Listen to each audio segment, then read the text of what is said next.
Welcome, crew, to What Are Your Three, a Channel 3 podcast, where we take a member of the Channel 3 community, discuss 3 games of their choosing, some honorable mentions, future game they're looking forward to, and some other odds and ends to have a good video game discussion. I'm Dan Tucker. With me, as always, is El Ray. What's going on, everybody? Today's guest, you could see him all over C3, really. You see him doing Rocket League. He plays all kinds of games. You see him on the Dad Gaming. He streams. It's c3.gg/connerf, also known to everyone as the trashdoc. What is going on? What is going on, El Ray and Dan Tucker? Thank you for having me. We're happy to have you here. I also should say, because I didn't mention it, he is the host of the Trash Talk Sports on the Let's Talk Sports YouTube channel. So make sure you're checking that out, especially by the time this airs, you know, we're going to be in the middle of getting ready for the Super Bowl. So it's going to be a lot of opinions on that. Before we get into the top 3 games here, I have to say, when I think of Trash Talk, I think of Rocket League. It's like the first thing that pops in my head. And I feel like every time we have a Rocket League person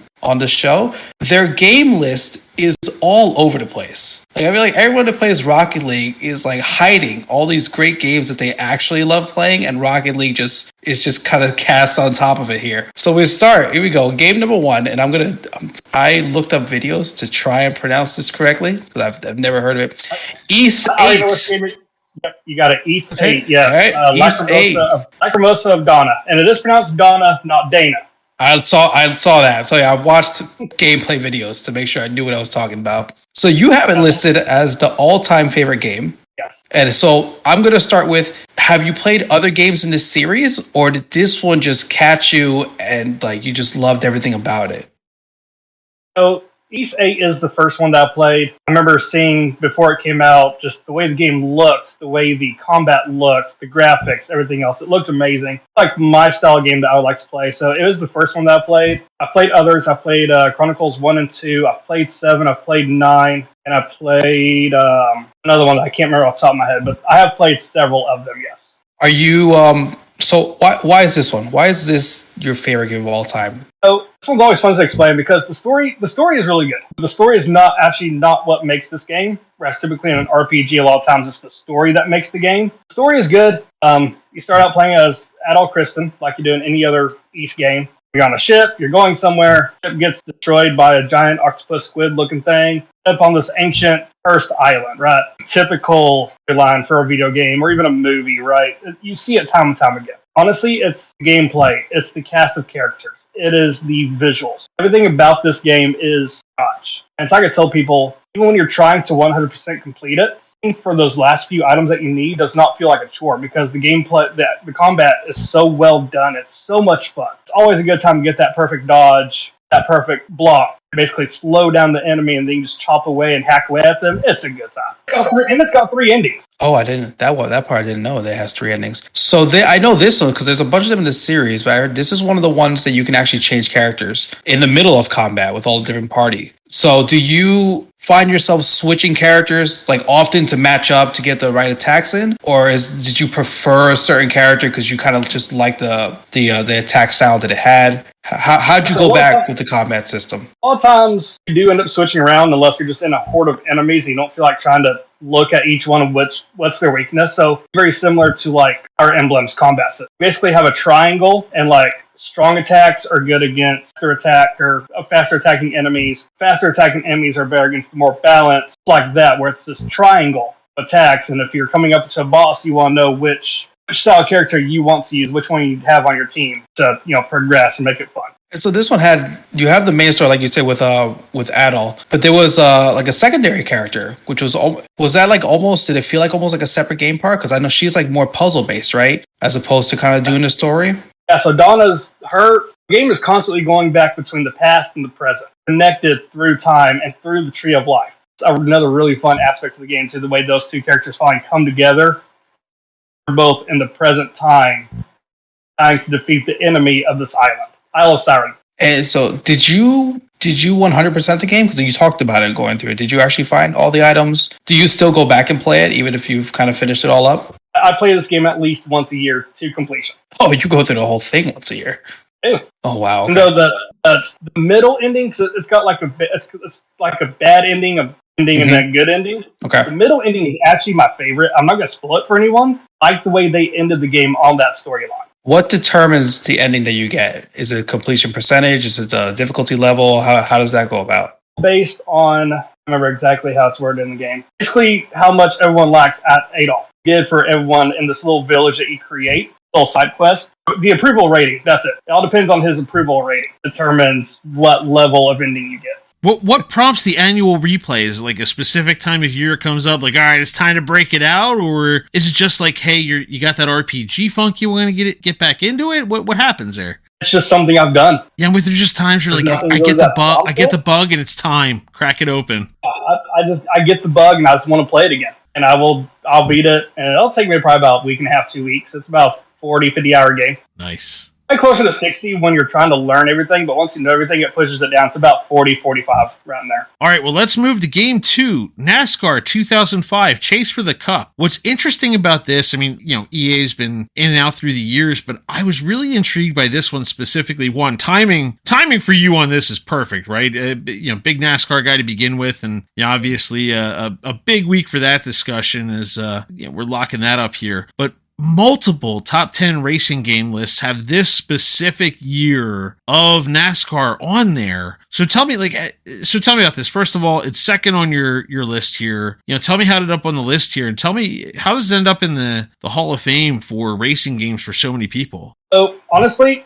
2005 is actually an underrated NASCAR game. A lot of people love 2004. People talk about 2009, but for bad reason. But 2005 does go under the radar, but it's the second NASCAR game that I know of, to my knowledge, since Daytona. You start out in a lower rate series when you're playing the My Career mode, out in the Featherlight Modified, and then you have to work your way up into the trucks, at the time Nationwide Series, now known as the Xfinity Series, the Cup Series. And through that, you can race for better teams. You can actually replace top name drivers. Like I've taken over Kevin Harvick's ride in the Xfinity Series. The Cup side, I've taken over Tony Stewart's car, Jeff Gordon's car. So all fun to build your way up in there. The AI driving, one of the best in the entire NASCAR series. Hard there with 04, which a lot of people do love. The AI don't just drive stupidly. They're actually... So is this just like EA was...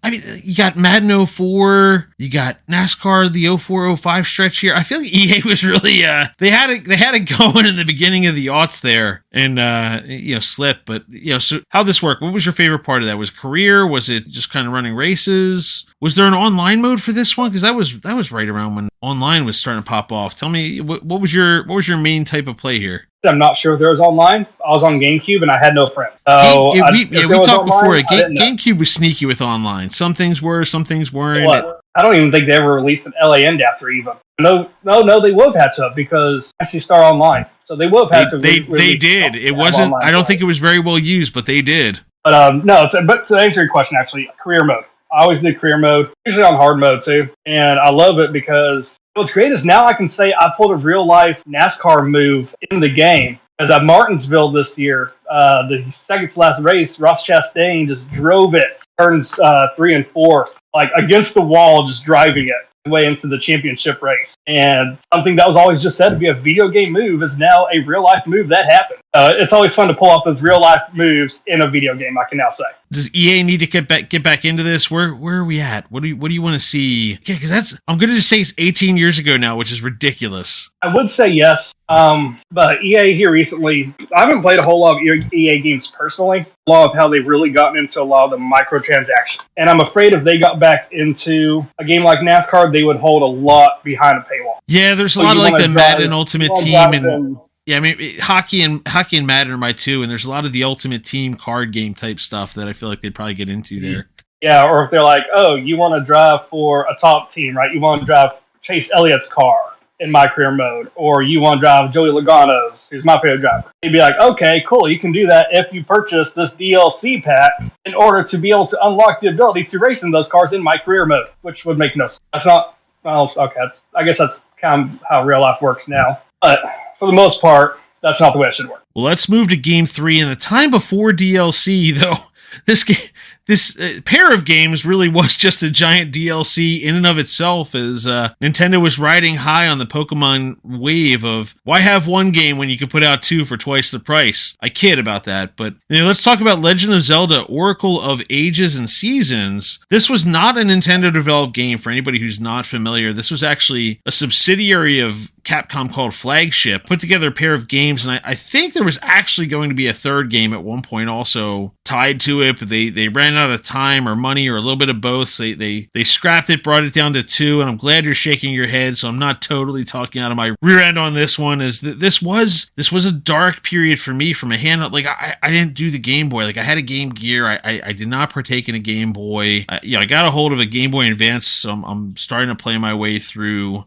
some of these now here. But I'm going to ask, first of all, how'd this end up number 3 on the list? Let's start there. Then I got a couple other questions for you. So the reason this ended up number 3, I love the mainline Zelda games, but there was something special about Oracle of Ages, Oracles. And it's not because they were my first Zelda games. I don't really have that nostalgia feel for them that you would think you would. I love playing them. The characters are great. The world is great. The gimmick items are a lot of fun as well, between the Harp of Ages and the Rod of Seasons. But yes, to clarify what you said, it was supposed to be 3 games. It was supposed to be the Mystical Seed of Courage, Mystical Seed of Wisdom, and Mystical Seed of Power, probably. Courage, usually courage, wisdom, and power. Yeah. Thank you. Jeez, I cannot believe I brain farted that hard.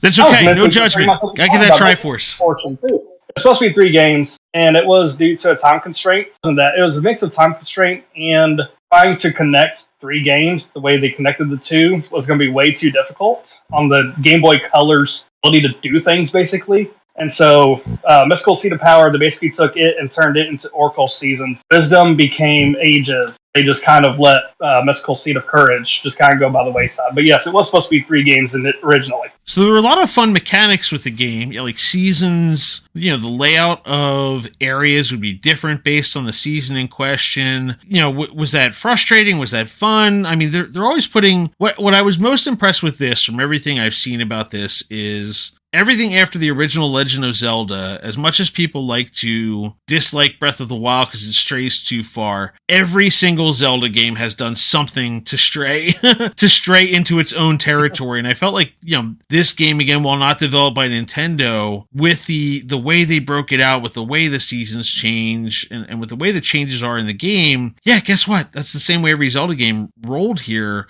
How were the mechanics, first of all? As far as some of those things go, was it fun? Was it challenging? Was it a time suck? Where did you stand on all that? It was fun, and I was in 5th grade when I started playing this game, so I was probably 11. Either way, I was a stupid little kid, right? I didn't know too much, how to do much. So it was fun and it was challenging. Talk about the seasons aspect first. That was really cool because once you fully unlock the power of the Rod of Seasons, going into the underground world, going to the temple, different parts of it, unlocking the different powers I had, which are the 4 seasons, really turn any area of the map into any season. And it's a really cool puzzle aspect because you don't see it very often in games anymore, if ever, where you have to change the season to make snow fall or to make a pile of leaves or whatever in order to advance. And that was such a fun gimmick. I love it. And the same for Oracle of Ages too.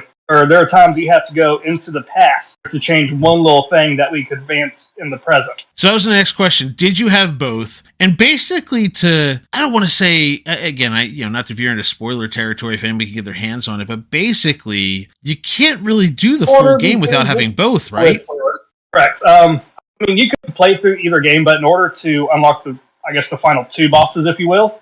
So let's say you beat Oracle of Ages first. The game, it gives you a code. Open up Oracle Season 2 game. Enter that code. I believe it starts you with an extra heart, maybe 2. And then you play through the Oracle of Seasons, the second one. And that's how you unlock the final 2 bosses, being spoilers, but these games are so old, who cares about spoilers, right? Prova and being Ganon. Let's move on to honorable mentions. 1 to 3 games that were right next up on the list. And we're going to roll through these. I find these so funny the way they're ordered. The first one on the list, Tetris. So like original Tetris, I don't even know what to call it. Original Tetris, Tetris 99. What Tetris? Where's the Tetris? I would say OG Tetris, but I didn't have it on the NES. I only had it on my Game Boy Pocket. But I will still say OG Tetris. It's basically the exact same game, different hours and hours playing Tetris. I would compete with my mom. I would compete with my grandmother. who could get the highest score. I always won. I was weirdly good at Tetris as a kid. It's like being a dad, though. I can't piece things together in a puzzle like I could as a kid, but I was great at it as a kid, yeah. To this day, I love it. I play Tetris 99 on Switch, Tetris Connect, Game Pass, really good. Visually, it's trippy as all get out. They're cool graphics, but it's visually trippy. The music is awesome. Love Tetris. The original was way more unforgiving than these new iterations are. Like with 99, you get that little bit of wiggle room to shift to the side. No, you get nothing. The second there is contact, you are locked. Yep. And I still I have to think about the fact that you can do that in 99 because I'm still not used to it, playing 99 since it came out. I want to try and drop a piece perfect, and I'll forget that you can spin it after it makes contact too. Yeah, you don't. I won't do T-spins because I got a T-spin. Do that. It's all about the T-spin in 99. You get a bonus there, but no, not the original. Gotta get those. If y'all not played Connect, it's a great game. I recommend Tetris Connect. Visually, like I said, it's trippy as all get out. It looks fantastic. The visuals and the music all go together in beat and in sync, and it's just a lot of fun. I recommend that one. It's on Game Pass. We keep rolling with these puzzle games here. Dr. Mario, next one on the list. This Super Nintendo Dr. Mario, or was it Nintendo 64 Dr. Mario? Which is I'm splitting hairs here between the two. Either. Sticking with that Game Boy? I just want to see the confused look on Ellery's face for a second. No, the NES. Yeah, I see. He said Super Nintendo in there. I did say Super Nintendo. That's right. I knew what he meant. I just want to screw him for a second. Listen, all those games don't even exist. The N64 one is good. It did not capture the magic of the original Dr. Mario. And, I'm still really mad at Nanner for giving it 1 star. I think he's a bad person for doing that. I'm still mad at him. I'd be saying other words, but, we got the younglings to think about watching this. Anyway, otherwise I'd really mention how I feel. No, Dr. Mario, again, another classic game, another puzzle game. To this day, I love my puzzle games. And Dr. Mario's it felt like to me like Tetris mixed with Dr. Robotnik's Mean Bean Machine, almost. I actually played it after I played both of those games. The process of just seeing these little colored viruses felt like Mean Bean Machine to me. Did it for me. Just getting to watch critters die on the screen was fun. You're throwing pills at them. But yeah, it's maybe that's why I went into medicine, was because I like watching germs die to pills. I don't know. You're right. There are a lot of games that kind of fit that same mold, and that's one of them for sure. Do you have any memory of the highest difficulty level that you would beat it at? Was it a game that you played really fast, or did you play an endless mode? I don't even know if I ever made it to level 10 speed on that game, honestly. It just never, it's still to this day. My brain cannot wrap itself around the concept of the game, but I still love it. Listen, I try to play that and I just play it instantly. Just go to the Nintendo NES Online. They have as one of their special editions the final level of Dr. Mario. Just do it, because I never earned my way to it. I'm kind of curious to see if I can, in fact, go back and do Dr. Mario cleanly through, because there's actually an ending to that one. But pop it on NES, get the special version on there, unlock it and play it. Just go for it. I'm with Trashdoc though. There's something about that game that I can't wrap my head around. Putting the pills in the correct color in the right spot. I'll play the easiest level. I screw that game up all the time. It's the drops. The drops get you compared to Tetris, where you don't have the drops, but you have to factor, hey, which colors are you working to the sides? Okay, if I'm sending the blues to the left, the reds to the right, the yellows are in the middle. That way, when the reds drop, you've got to plan 5 moves ahead in a weird way. And there's other times where okay, so if I drop my blue here on the right, I've got a little gap underneath, and I'll send the blues under the layers of activity in Dr. Mario could get really funky. And there's not a rhyme or reason to it. You're at the whim of whatever's being spit at you. So it's not a lot of the older games where, hey, there's a specific pattern to this, and if you just follow the play and do A, B, C on this timing, nope, you're getting whatever you get, Dr. Mario. And I'm sure there's someone out there who's yelling at their whatever device they're listening to right now, telling me that there is a pattern that I'm just not aware of, but I don't care. Doesn't count. I will say real quick, I know Nanner's yelling just because we're talking about Dr. Mario and good things about it. The other thing I was going to say, the mobile game is pretty fun too. If y'all haven't tried that one, they did make a mobile Dr. Mario game. It's pretty fun. I couldn't get into that one with the way it strayed too far from the original. I liked the way that it kind of like flowed and floated and you're moving stuff. It was interesting. I just didn't get hooked on that the same way. Like I gave that one a shot. Oh, not at all, not in the same way, but it was still, it's fun to be had for minutes at a time, maybe, you know? Yeah, it's a different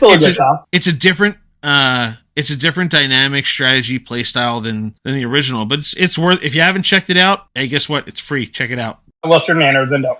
I'm gonna quit crapping on Nanner. I should say, TrashDoc is developing Nanner, just so we're clear, not the enemy of the podcast, but apparently it is Connor's. The enemy of TrashDoc. It is TrashDoc's enemy of the podcast. All right, let's go one more.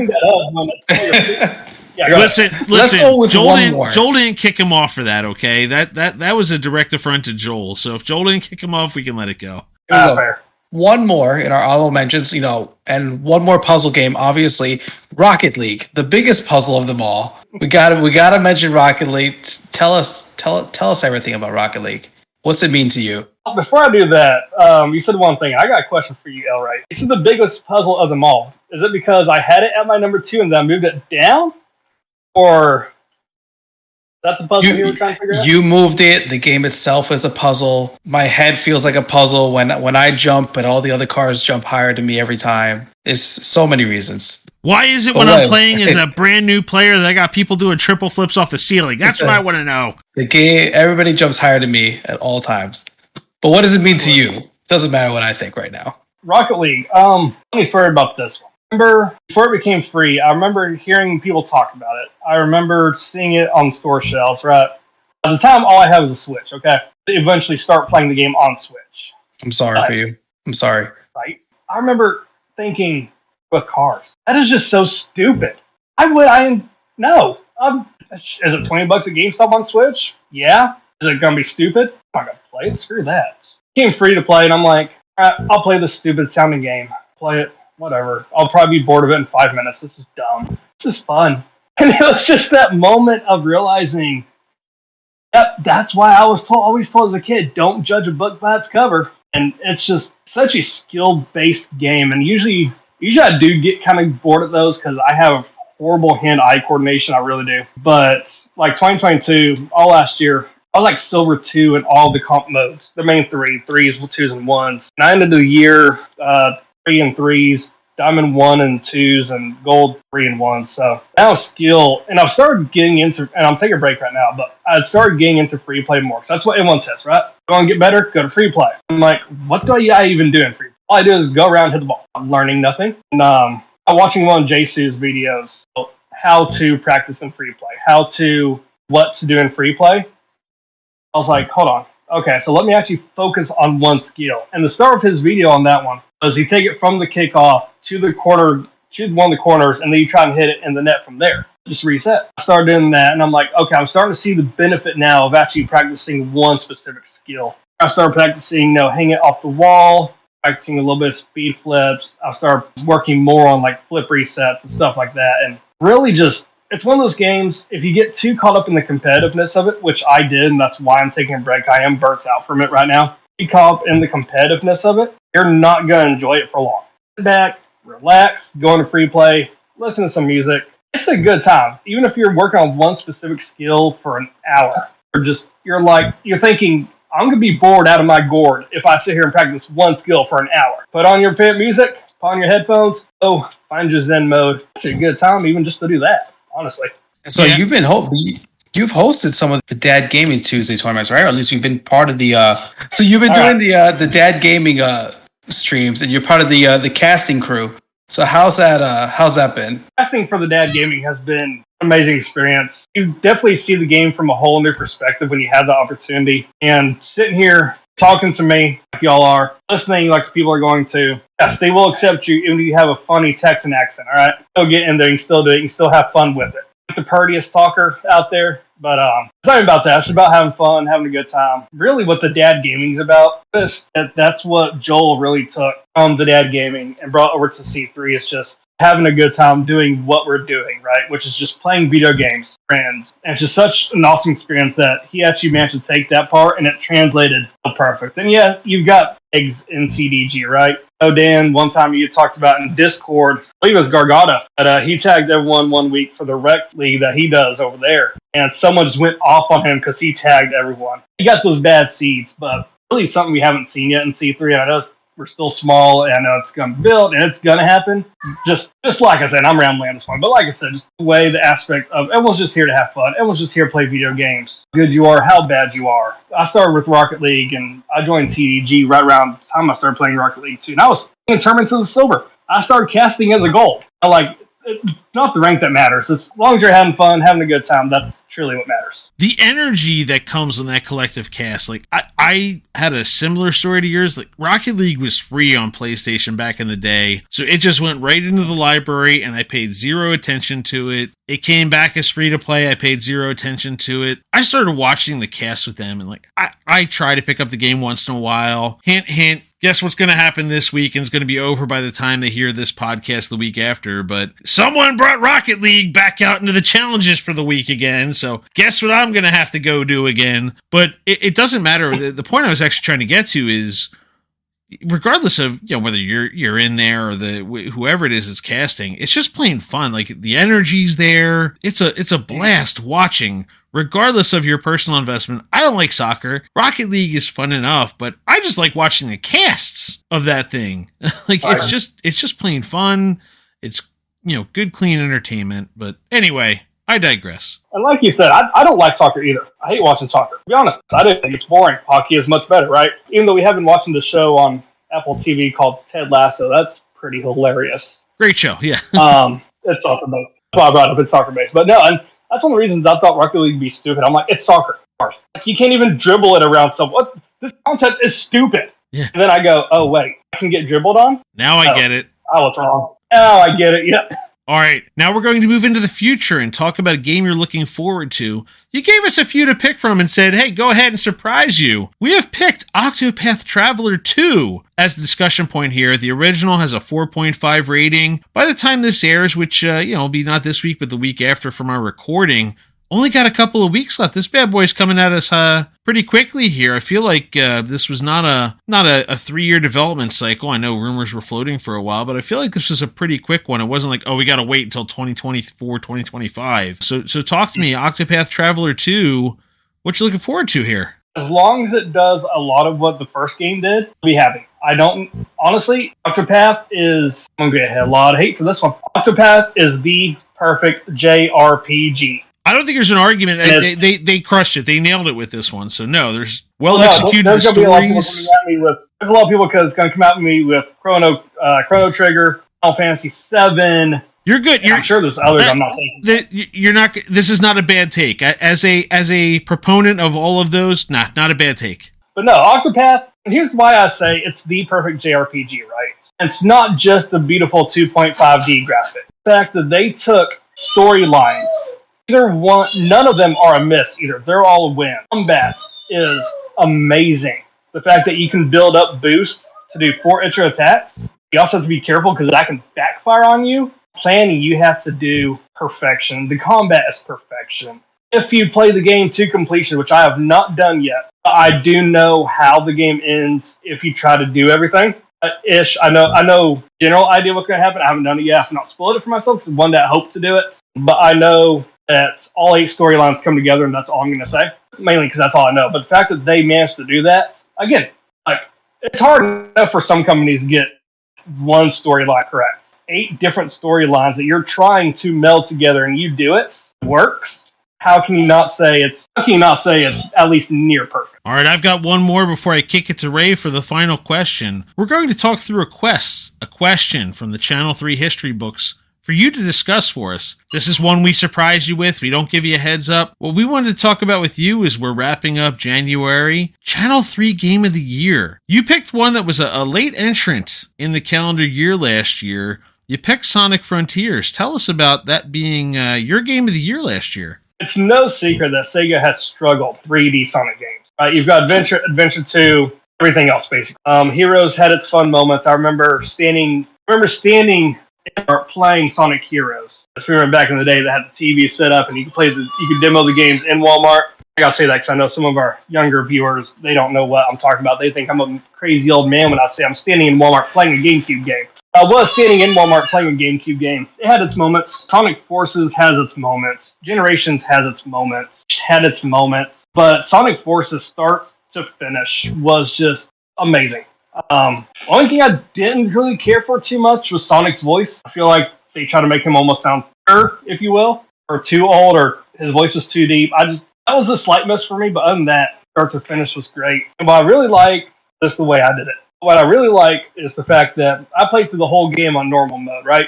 And it's like, this game feels incomplete. The ending don't feel right. It's gone. So I did a quick Google search. Oh, great, you have to beat the game on hard mode. Then I'm like, hold on, odd hair idea, right? Let me try to just beat the final boss on hard mode, see what happens. Unlocks the true final boss, which I thought that was a nice touch, where you don't play through the whole game on hard, you just, if you're like me, you like it on normal mode, easy depending on if you really want the story, and that's a whole nother quest idea I can get into if we wanted to, but let's not worry about that right now, easier or not, right? Yeah, on normal, I'm thinking some of those bosses, some of those enemies I fought, I'm like, man, I don't want to fight those in hard mode. Let me just see if I can just beat this last boss on hard mode to unlock the true ending. Actually, you can do that. As long as you beat the game on hard mode, you get the true final boss. But no, the better answer your question, though, still, gameplay was perfect. It had its flaws. It has its bugs. I almost felt like I was playing Mario 64 at some points because I was fighting with the camera. Camera angle at times was just not to cooperate. Learning how to sprint up a tower or something was frustrating to learn. Combat, all I can tell people is don't get too involved with all the skills you unlock. Half from the start of the game is basically enough to beat the game and enjoy doing it. The graphics were beautiful. The story was great. The way they set it up at the end, basically set up for a sequel. You got a lot of free DLC coming, which is great. And now the word great has lost all meaning to anyone listening to this, because I said it so many times already. All right, so we had last question of the show. What has been your favorite feature on Channel 3 so far? This was the question I've been dreading. I will say that because there's a lot of them. You got the ability to go live, like advertise that you're live, and it's just right there at the top. You've got the quest, you've got lists, you got the games. And to be quite honest, I could not think of an answer. So I'm just going to sit here and I'm just going to say the ability to go live and it'd be at the top. Say that. And that's because you don't anywhere else unless you're live on Twitter or you're live on Facebook. Where else do you see that you're live on a different website, on a different platform? You don't. So I think that's probably one of, maybe not the best, maybe not the greatest, but one of the neatest, I will say that. Yeah, we're in the midst of the automated functions of that improving as well, with the Jay Davies work in the background there. I mean, that's even cooler to see. It was one thing to be able to click and say, hey, I'm live over here, but now it's just done for you. And I know there's a lot of great improvements. So that's such a hard question because you got people like Joel and Davies who are working in the background all times for looking for new improvements, new features, everything like that. So I think that question should be better worded. Favorite feature so far. His favorite feature, period. They keep coming.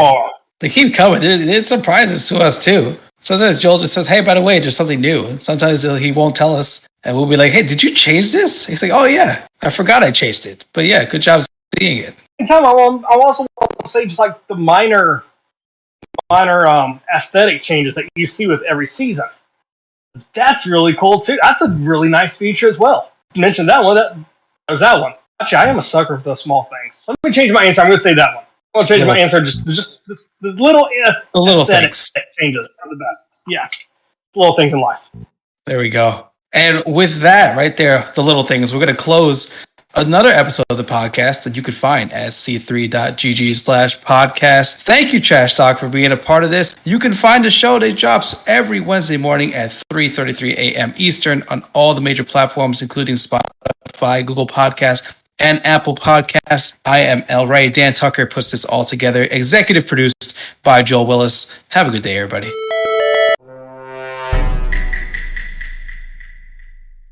Welcome, crew, to What Are Your Three, a Channel 3 podcast where we take a member of the Channel 3 community, pull up 3 games, and discuss. Oh God, see, this is where someday I'm gonna get this introduction. That's why we have the after credits show. Yeah, see, like the thing is, I'm in my head. I can't ever figure out. Like, I feel like I got a really good for the quest introduction. I feel like I got a flow for that. I can't figure out how to introduce this freaking show. the casting couch there. How's that been? I